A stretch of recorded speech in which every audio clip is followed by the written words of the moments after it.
প্রায় 500 গজ দূরে হচ্ছে আমাদের মসজিদ। আমি মসজিদের ওখানে ছিলাম, আগুন জ্বলতে জ্বলতে আসতেছে।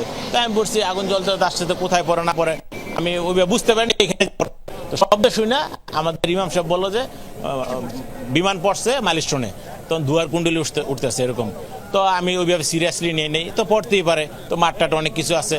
তখন আপনার হচ্ছে 1:15 বাজে, তখন আমার ওয়াইফ আমাকে ফোন দিল যে আপনি কি, হাসতে হাসতে ফোন দিচ্ছে আর কি, বলতেছে মাইলস্টোনে কি বিমান পড়ছে, আপনি কি জানেন কিছু? আমি তো শব্দ শুনছি, তুমি যাও। তা যাও। হ্যাঁ, আমার সন্তান তো স্কুলে, তখন আমি তো জানি না এই বিল্ডিং এ পড়ছে। তখন আমার ওয়াইফকে বললাম তুমি যাও। তো আমি নামাজের দাঁড়াইছি, এই মুহূর্তে আমার ওয়াইফ ফোন দিচ্ছে, আমি তো ধরতে পারিনি ফোন। তারপরে আমি নামাজ ফরজ শেষ করছি, আমার ওয়াইফ কাঁদতে কাঁদতে ফোন দিতেছে যে আনাবা, আমার মেয়ের নাম হচ্ছে আনাবা যে বিল্ডিং এ ক্লাস, ওই হায়দার আলী ভবন, ওইখানে নাকি প্লেন পড়ছে। আমি তো তখন দৌড়, আমি আমার চাচা একসাথে দৌড়ে আসছেন। হ্যাঁ, আমার মেয়েকে পেয়েছি। তো সাথে সাথে পাইনি। আমি আসার পরে আমি সামনে দিয়ে দৌড়াইতেছি, এই সামনে হলুদ গাড়িটার সামনে আমি একটা লাশ দেখতে পাইছি, খণ্ডিত লাশ, ও কাপড় দিয়ে ঢাকা। দেখা তো আমার মাথা আর নষ্ট হয়ে গেছে। তখন আমি ঢুকতে চাচ্ছি, তো নিরাপত্তার লোকজন ছিল, আর্মিরা ছিল, ওনারা ছিল, আমার ঢুকতে দেয়নি। তখন কাঁদতে কাঁদতে এদিক দিয়ে ঘুরতেছি ফিরতেছি। তো ইন দ্য মিন টাইম প্রায় 10-15 মিনিট হয়ে গেছে। এই মুহূর্তে আমি কাউকে সুস্থ অবস্থায় বেরোতে দেখি নাই। সবাই যারা আসতেছিল আহত অবস্থায়, আপনার ক্র্যাচে স্ট্রেচার করে নিয়ে আসতেছিল পুরো অবস্থায়, এক একজনের শরীরের চামড়া খসে খসে পড়তেছে এরকম অবস্থা।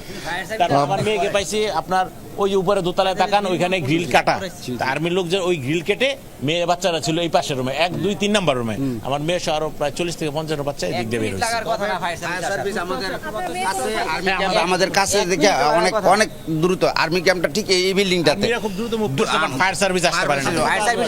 আচ্ছা, বৃষ্টি, আপনি জেনেছিলেন যে স্থানীয় যারা প্রত্যক্ষদর্শী রয়েছেন তারা আসলে আলাদাভাবে বর্ণনা করছিলেন, অনেকের সন্তানও কিন্তু এখানে পড়ছিল, এবং আমাদের যে জানাছিলাম প্রায় 1 জন কিন্তু শিক্ষার্থী তারা এখানে ছিলেন, এবং সেটি পুরো এলাকার মানুষের একটু আলাদা একটি সংখ্যা জানিয়েছেন। এবং এখন পর্যন্ত যে 19 জনের মরদেহের তথ্য জানানো হয়েছে, সেই সংখ্যাটা যেন না বাড়ে, সেই প্রার্থনা, সেই প্রত্যাশা কিন্তু পুরো বাংলাদেশই করছে।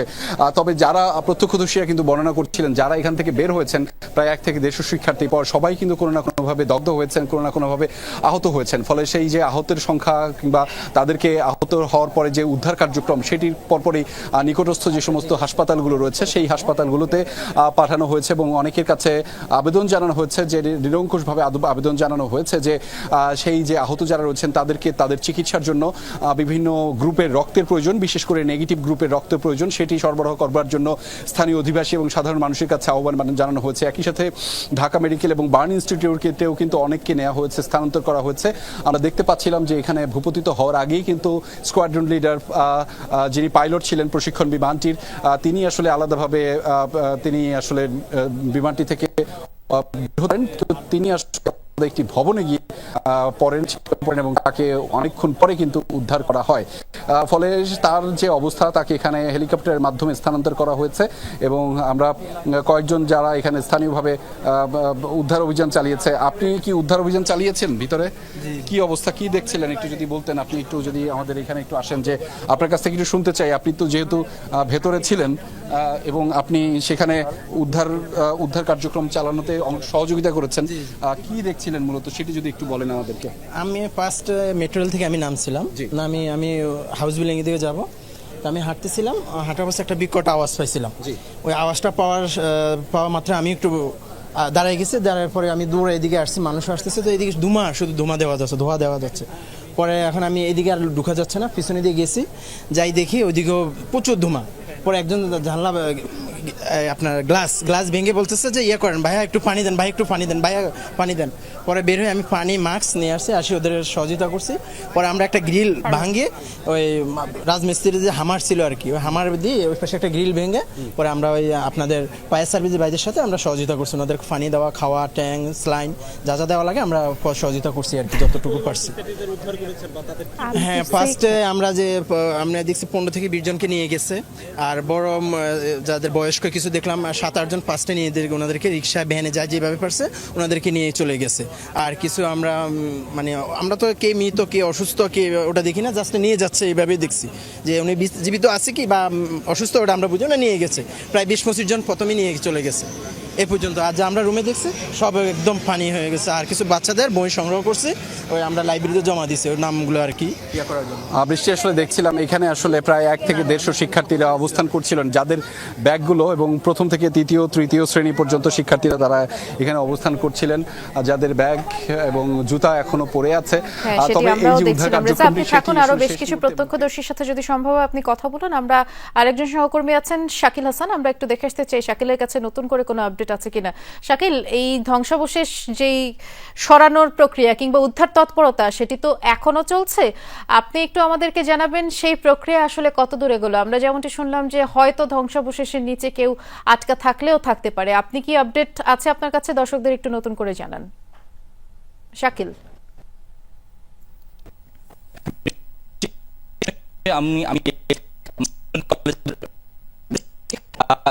কলেজ প্রাঙ্গণে আপনি আমার পিছনে দেখতে পাচ্ছেন যে স্থাপন করা হয়েছে এবং পিছনের যে পোড়া ভবনটি দেখা যাচ্ছে, এই পোড়া ভবন বিধ্বস্ত বিমানটি বের করার জন্য, ধ্বংসাবশেষ বের করার জন্য এর মধ্যে সেনাবাহিনী ব্রিগেড তারা ক্রেন নিয়ে এসছে এবং সেই ক্রেনটি দিয়ে আসলে এখন উদ্ধার তৎপরতা চলছে এবং সেখানে সেনা সদস্যরা রয়েছেন, ফায়ার সার্ভিসের সদস্যরা রয়েছেন এবং আমরা এখন পর্যন্ত আমি যে কয়েকজন প্রত্যক্ষদর্শীর সঙ্গে কথা বলেছি সেটা হচ্ছে এই পূর্ব দিক থেকে যে প্রশিক্ষণ বিমানটি, সেই প্রশিক্ষণ বিমানটি এসছে এবং ভবন 5-এর পাশ দিয়ে এই ভবন 5-এর পাশ দিয়ে এই বিমানটি এসে এই মাঠে আসে পড়ে এবং ভবনের সামনে যে নারকেল গাছগুলো দেখছেন সেই দুটো নারকেল গাছের মাঝখান দিয়ে সেই ভবনটি গিয়ে আঘাত হানে। আমার কলেজের পূর্ব পাশে যে দোতলা ভবন রয়েছে লম্বালম্বী, উত্তর দক্ষিণ লম্বালম্বী দোতলা ভবন, সেই ভবনের নিচতলায় এবং এখানে তখন ক্লাস হচ্ছিল ক্লাস 3, 4 এবং উপরে হচ্ছিল 7 এবং 8-এর ক্লাস। এই দুটি শ্রেণীর বেশিরভাগ শিক্ষার্থী নিহত হয়েছেন বলে প্রত্যক্ষদর্শীরা বলছেন। আমি এখন পর্যন্ত 4 জন প্রত্যক্ষদর্শীর সঙ্গে কথা বলেছি, যার এর মধ্যে একজনের মেয়ে এখন পর্যন্ত নিখোঁজ, রাইসা ক্লাস 3-তে পড়ে, তিনি তার সন্তানকে এখন পর্যন্ত খুঁজে পাননি। আরেকজন তার ভাতিজি পড়ে, তার লাশ পাওয়া গেছে এবং বাকি 2 জন উদ্ধার কর্মী যারা এই ঘটনার 2 মিনিটের মধ্যে তারা এই পেছনের সড়কে তারা অবস্থান করছিলেন। যখন বিমানটি বিধ্বস্ত হয় ঠিক তৎক্ষণিক তারা এই ভবনের প্রবেশ করেন এবং তারা উদ্ধার কার্যক্রমে সক্রিয় হন। তাদের সঙ্গে আমি কথা বলেছি। এই 4-5 জনের সঙ্গে কথা বলে আমি এখন পর্যন্ত যে সেটি হচ্ছে দুপুর 1:06-এর দিকে বিমানটি এই 7 নম্বর ভবনের পাশ দিয়ে এবং নারকেল গাছের সঙ্গে তারা এই বিমানটি বেশ কয়েকবার ধাক্কা খায় প্রচন্ড বেগে। এই পূর্ব পাশের যে ভবনটি রয়েছে সেই ভবন বরাবর দেয়াল ভেদ করে পিছনে পর্যন্ত তারা এই বিমানটি চলে যায় এবং ঠিক তখন এই যে বিস্ফোরণ ঘটে, বিস্ফোরণ থেকে আগুন ধরে যায় এবং দাও দাও করে আগুন জ্বলতে থাকে এবং এই বিমানটি যে 4টি ক্লাসরুমের মাঝখানে গিয়ে বিধ্বস্ত হয়, এই 4টি ক্লাসরুমেই তখন ক্লাস চলছিল এবং শিক্ষার্থীরা শ্রেণীকক্ষগুলো ভরা ছিল এবং যেহেতু এই বিমানটি সামনে দিয়ে প্রবেশ করেছে, বিধ্বস্ত হয়েছে, যে কারণে 4টি ক্লাসরুমের দরজা কিন্তু ব্লক হয়ে যায়। এই কারণে ভেতরের যে শ্রেণীকক্ষের ভেতরে যে শিক্ষার্থীরা ছিলেন, শিক্ষক 4 জন ছিলেন, তারা কিন্তু বের হতে পারেননি এবং তারা ভিতরেই অগ্নিদগ্ধ হয়েছেন এবং তারা ভিতরেই ঘটনাস্থলেই মারা গেছেন, এমনটি প্রত্যক্ষদর্শীরা বলছেন।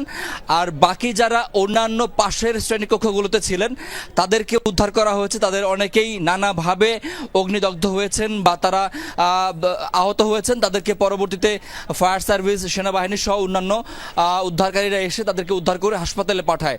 তবে এখন পর্যন্ত আমরা যতজনের সংখ্যা পেয়েছি যারা মারা গেছেন তাদের বেশিরভাগই ওই ঘটনার কালীন সময়ে অর্থাৎ ঘটনাস্থলে তারা মারা গেছেন, এমনটি আমরা প্রত্যক্ষদর্শীদের কাছ থেকে জানতে পেরেছি। এবং তারা আরও বলছেন যে এই সময়ে যেহেতু পুরোদমে ক্লাস চলছিল, সবগুলো শ্রেণীকক্ষেই শিক্ষার্থীরা অবস্থান করছিলেন, যে কারণে আসলে শিক্ষার্থীরা দরজাটি ব্লক হয়ে যাওয়ার কারণে তারা বের হতে পারেননি।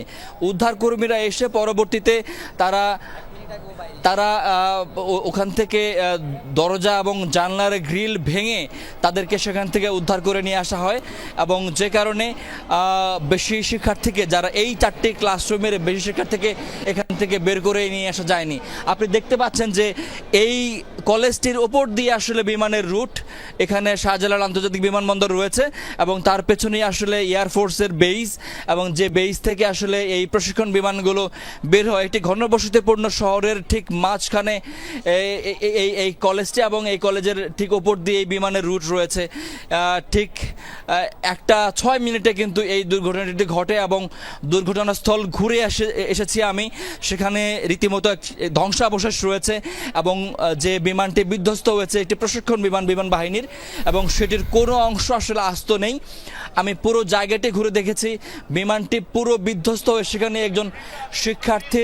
একটি শিক্ষার্থীর আমি জুতো পেয়েছি বেশ কয়েকটি বইয়ের ধ্বংসাবশেষ পুরো অংশ। আমি সেগুলো যদি আপনাকে একটু দেখাই তাহলে আপনি আসলে একটু বুঝতে পারবেন যে আসলে সেখানকার কি অবস্থা দাঁড়িয়েছিল। এখানে আমি বেশ কয়েকজন শিক্ষার্থীর পোড়া বই পেয়েছি যেগুলো উদ্ধারকর্মীরা পরবর্তীতে উদ্ধার করেছেন।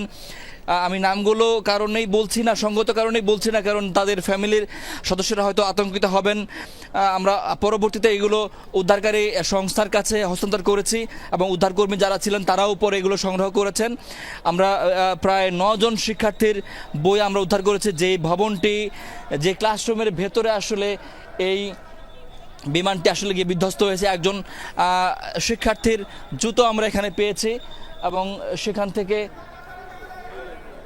থেকে আমরা বেশ কিছু আলামতও উদ্ধারকর্মীরা এখান থেকে উদ্ধার করেছেন এবং এই আলামতগুলো নিশ্চয়ই তদন্তের কাজে প্রয়োজনীয় হবে এবং সেই